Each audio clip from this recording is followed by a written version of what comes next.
Já, Ólöf, þá það undanúrslit í bikar. Já. Ertu ekki spennt? Hrikalega spennt. Nú fenguð þið Skallagrím í undanúrslitaviðureign sem núna bara eftir 3 vikur. Já. Hvernig líst þér það matchup fyrir?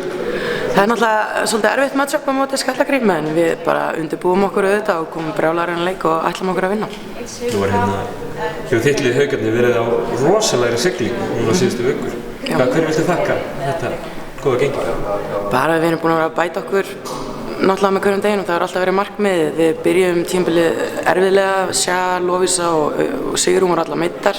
Það komast inn í og þá mistum við Kana, þannig að það búið að vera brölt en við erum búin að taka þessu mótlæti bara sterkari og við vorum að byggja okkur upp. Við erum alltaf að tala deildina fyrir þetta tímabil sem svona hálfgert tveggja hesta kapphlaup og kannski alveg eðlilegt að það hafi verið svo. Finnst þér Haukarnir vera svona challengea því að einhverju leyti? Já, sjálfsögðu. Ég er með rosalega flottar íslenskar stelpur. Mér finnst ég vera með alveg samliða góða íslenskar stelpur og Valur og KR. Það sem vantar kannski meira upp á mér er reynslan en það er náttúrulega að koma. Nú erum við erum að tala bikarinn.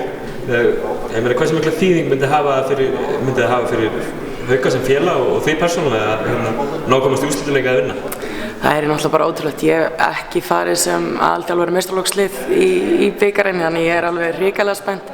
Fyrir mér hefur bikarleikurinn og bikarúrslitin alltaf verið uppáhald. Ég var síðast 2012, þá var ég mitt bikarmeistari með Njarðvík og ég vona að ég get bara leikið það eftir. Þú hefur nú komið eitthvað í höllinni með yngri flokk? Já, ég hef unnið í höllinni, nokkrum sinnum sem þjálfari. Já, síðast þegar ég vann þá átti ég son minn bara 7 tímum seinna. Þannig að það var mjög góða minningar. Ekkert svoleiðis í gangi núna? Nei, eins gott. Takk fyrir.